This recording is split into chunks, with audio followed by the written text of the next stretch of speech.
Well, our next guest is at the heart of two very big stories this week. He's a leading Brexit supporter and the architect of the flagship welfare reform, Universal Credit. So, welcome to you, Iain Duncan Smith. It feels like we should start off with Brexit.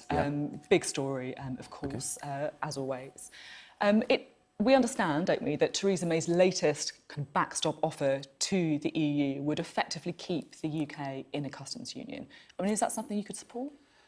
Well, not really, and it's very difficult to quite know what is going on at the moment. So if I just take a pace back, people voted to leave. They didn't vote to half leave. They didn't vote to half join. They voted to leave. It was a pretty clear decision, you know, take back control of our laws, our borders, and our money. And I think, therefore, you have to see everything through that little prism. How does it measure up? And I think what's very clear is we had agreed an implementation period, providing we had a deal. And that also hinged £39 billion to the EU if we got that deal. If we end up staying in the customs union, for that implementation period, we would de facto be in the customs union anyway. But the key question is, when does it end? And it has to end in a very specific way, because being in the customs union is not what the people voted for. And we wouldn't be able to do any trade deals, wouldn't be able to look at anything with the USA or with Japan, who's been talking about bringing us into the Trans-Pacific Partnership. All that would not happen. So it's very, very dodgy. If there's no clear end date for this backstop plan, customs union plan, you would vote against a deal that included it. Yeah, I think it's not just end date, by the way. It's a little bit more than that. It's not just having an end date. It's knowing that the UK government will be able to leave if it was to agree to stay in the customs union, which I, by the way, think should only be over the period of the implementation phase. I do not see any reason why longer.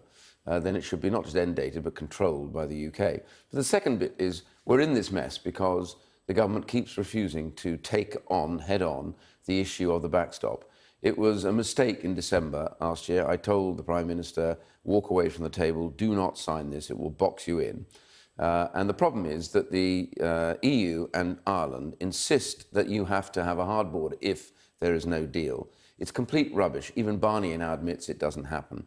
I mean, we wrote a paper the other day, a group of us, to say basically that it's wholly feasible to have an open border at Dover as well as in Northern Ireland without border checks at all, under existing technologies and procedures. That's been accepted, by the way, by everybody. So it's pretty clear that you're not happy with the kind of way that Theresa May is perhaps moving towards the EU. Do you support David Davis's call this morning for a kind of cabinet mutiny, if you like, to try and kill it off? I share one thing in common with David Davis, which is we've both resigned from a cabinet when we weren't in agreement with it, and therefore I'm always of the view that when you get to the point where you no longer agree on a fundamental issue, then it's probably time that you found yourself on the back benches.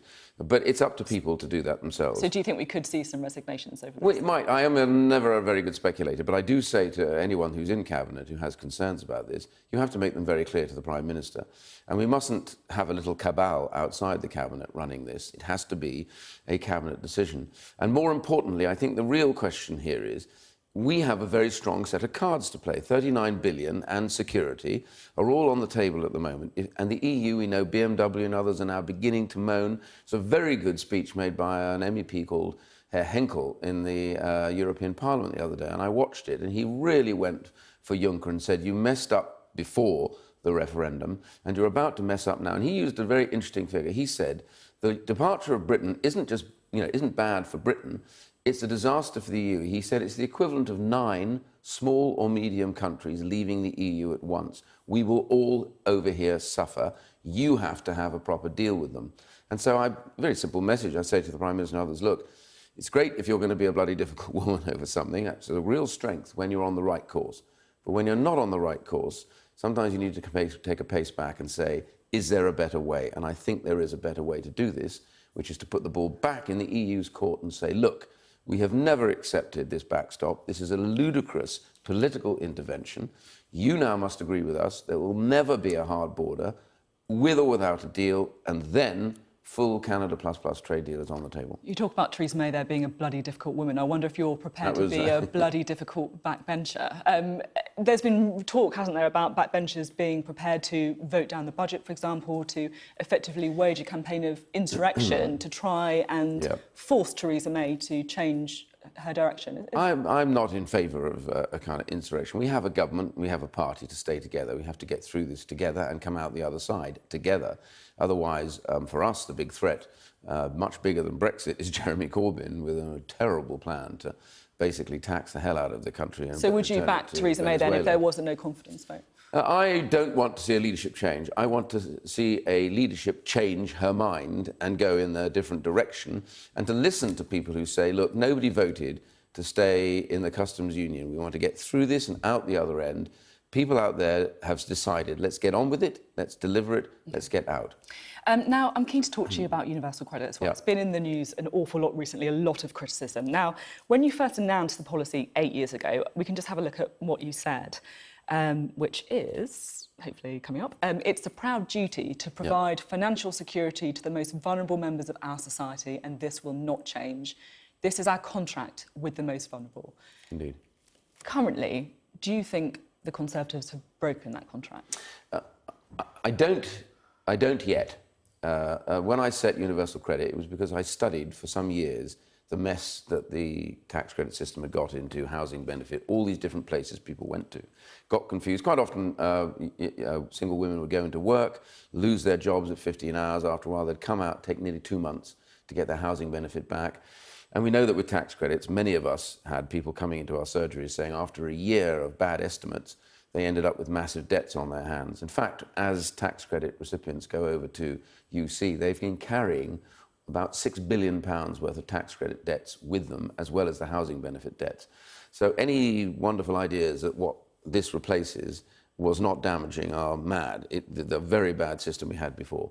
So the purpose of universal credit was to make things simpler to understand so that people knew they made one claim, and more importantly, which is forgotten, they have a human person. They have a person who is their advisor they can go and see and talk to. You see, those aims sound very noble. Well, those are the things that are rolling out. Some of the analysis is worrying. The Work and Pension Secretary admitting some people will be worse off. The Resolution Foundation saying 3 million people, families, will lose more than £2,000 So let me bring that into context. Concern. So the structure of what's rolling out is rolling out well. It's nearly out to all the job centres.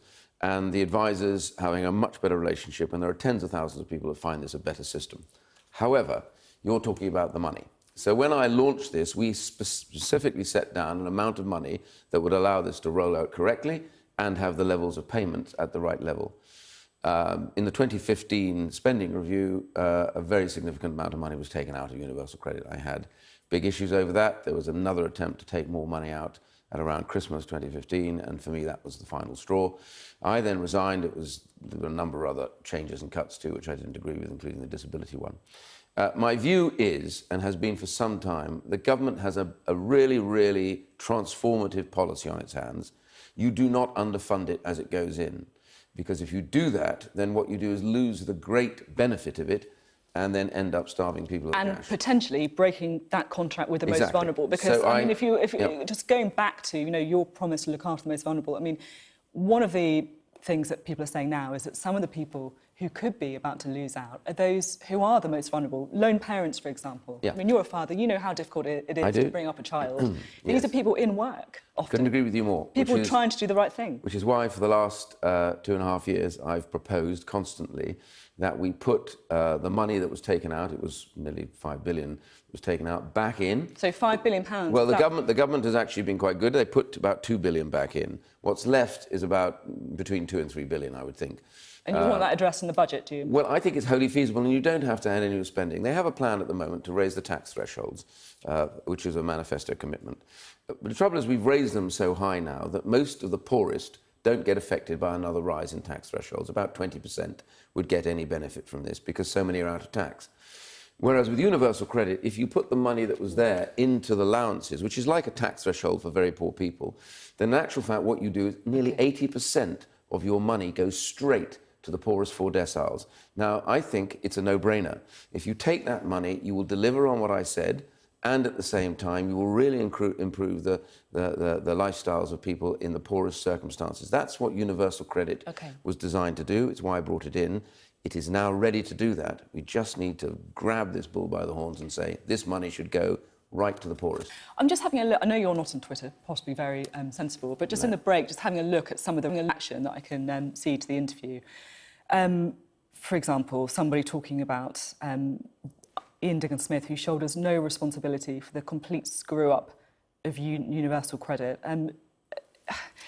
Is it hurtful, because you clearly... Well, a lot of those will be people who have a very vested interest in setting up stuff. Of course, but is it hurtful that for some people you are the face of all the problems with universal credit and how some people would view it as the kind of nasty party, if you like? Yeah, but it's not. I mean, the point is that you can believe that if you want. That's, you know, sometimes people get ridiculously politicised. I mean, momentum troll everybody at the moment, so there's just no way out of that.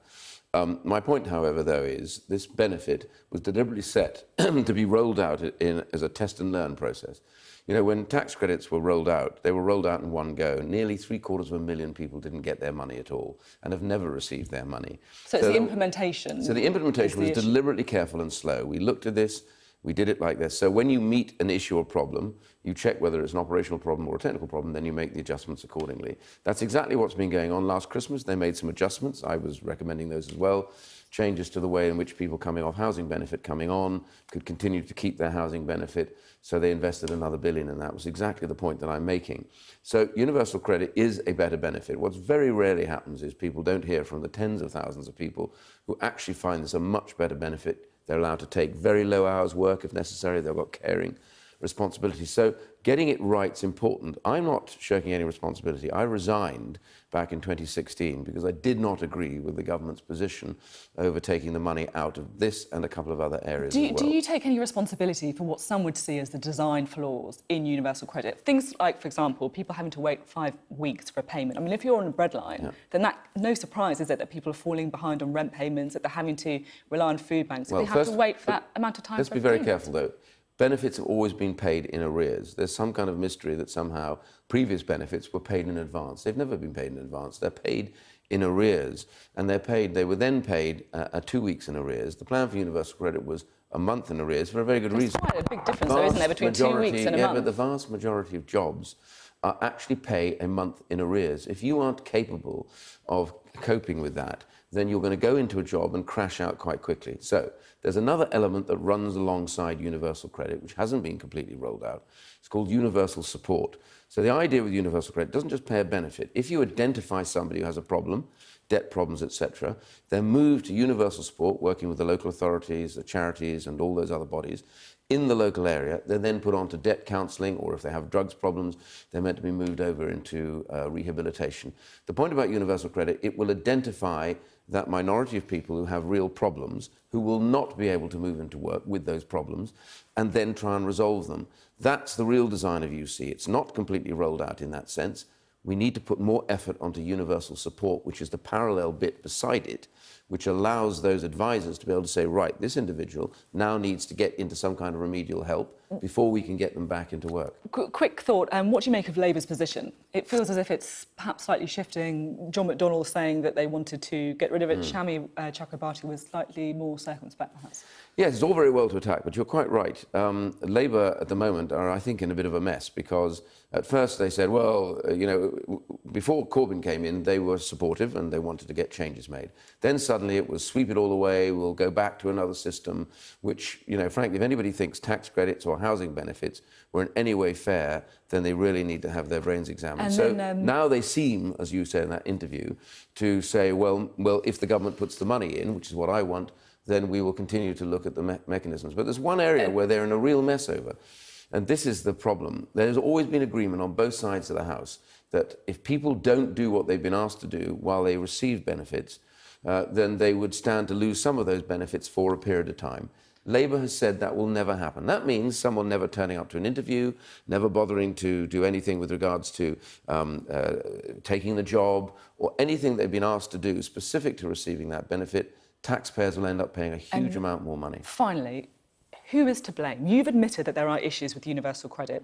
A lot of very vulnerable people could be worse off. Who's to blame? Is it George Osborne? Is it Theresa May? Is it Asa McVey? No, I think the key thing is that the structure works. You need to put the money in. I think this government is listening. I think the Chancellor is listening. And I'm asking him to do that. If we do that and get the money back to where it should be, the reality is that nobody should lose at all. And if you don't? Well, if we don't, I'm going to continue to badger away because I think it's the right thing to do. And the one thing I've always said, and Theresa May stood on the steps of Downing Street and said, I want to look after those who are just managing. Universal credit is the single best instrument to get to those who are just managing. It's better than the tax system. It's better than charitable giveaways. It gets the money to that bottom 4 deciles in a way that no other system does. Iain Duncan Smith, thank you very much.